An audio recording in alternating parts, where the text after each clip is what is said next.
Once upon a time, in a busy little town, lived a giant named George. George was the scruffiest giant you'd ever seen. His clothes were old and full of holes, and his shoes were so worn that his toes stuck out. Despite his scruffy appearance, George was the friendliest giant around, always ready to lend a helping hand. One day, as George walked through town, he passed by a new clothing shop. In the window, he saw a beautiful display of smart, stylish clothes: striped ties, shiny shoes, neat trousers, and a crisp, clean shirt. George looked down at his scruffy clothes and sighed. "I'm tired of being the scruffiest giant in town," George said. "I want to be the smartest giant instead." So, George went into the shop and bought himself a brand new outfit. He picked out the longest trousers, the biggest shirt, the shiniest shoes, and a striped tie that made him feel extra fancy. He even bought a belt to hold everything together. Feeling proud of his new look, George the Giant left the shop and walked through town. As he strutted along, he couldn't wait for everyone to see how smart he looked. But on his way home, George heard a tiny voice calling for help. He looked down and saw a giraffe with a long, sad face. The giraffe was shivering, for it had lost its scarf in the wind. "Oh dear," said George. "You look cold."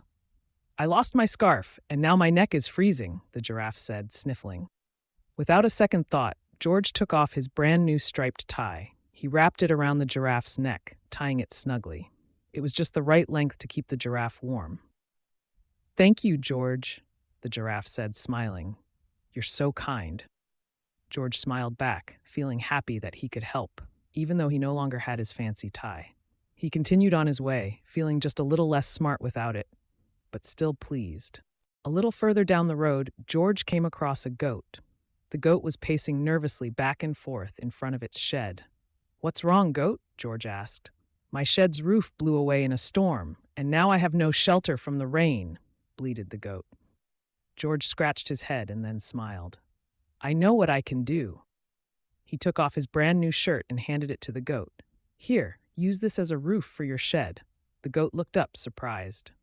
"Are you sure, George? This looks like a very nice shirt." "Of course, I'm sure. It will keep you dry," George said kindly. With George's shirt, the goat fixed the roof of its shed and no longer had to worry about the rain. "Thank you, George. You're the best." George continued his walk, now without his shirt, but feeling even better than before. He might not look as smart as he had hoped, but he had helped his friends, and that made him... As George the Giant walked toward the town's edge, he came across a family of mice. They were huddled together near a puddle, looking sad. "What's the matter, mice?" George asked. "Our house was flooded when the river overflowed, and now we have nowhere to stay," squeaked the mother mouse. George looked at his new trousers, which were long and wide. He smiled once again and quickly took them off. "Here, use my trousers as a tent. They're big enough to fit all of you," he said, handing them to the mice. The mice were overjoyed.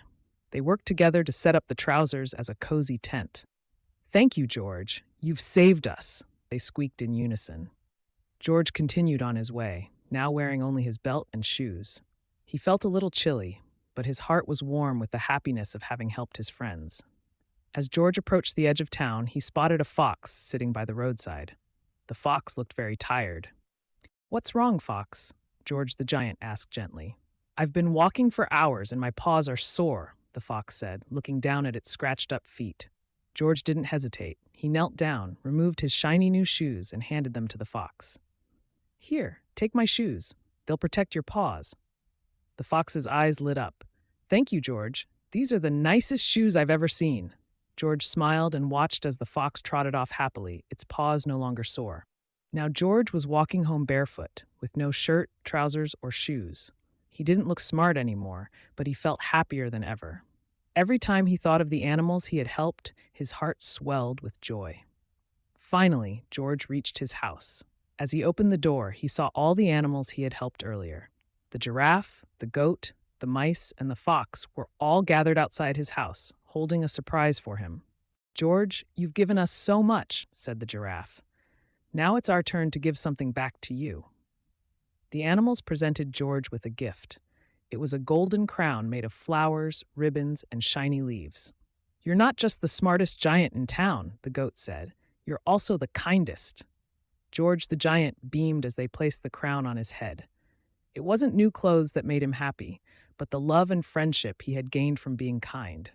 And from that day on, George may not have had the fanciest clothes, but he was known as the smartest giant in town, not because of his outfit, but because of his big heart.